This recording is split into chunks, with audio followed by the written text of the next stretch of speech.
Krudo mula sa Russia na may kabuuang 2.48 million barrels ang inangkat ng Petron Corporation para sa Petron Bataan Refinery o PBR.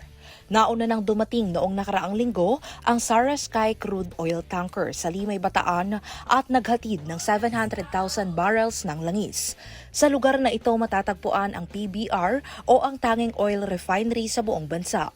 Ang krudo mula sa Russia ay naging alternatibong source matapos harangan ang mga barko sa Strait of Hormuz na naghahatid ng langis sa iba't ibang panig ng mundo.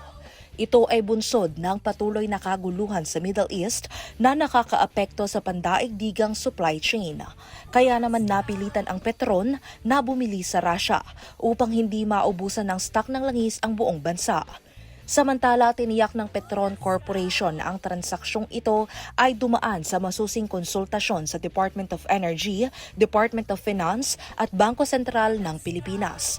Gayunpaman, nilinaw ng kumpanya na hindi nila ito regular na strategy, kundi isang emergency measure para sa energy security.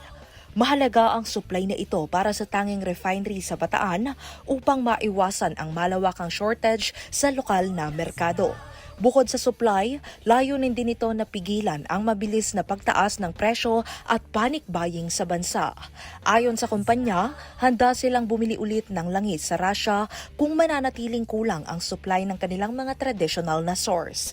Ako po si Carmel Joy Miguel, nag-uulat para sa Balitang Unang Sigaw.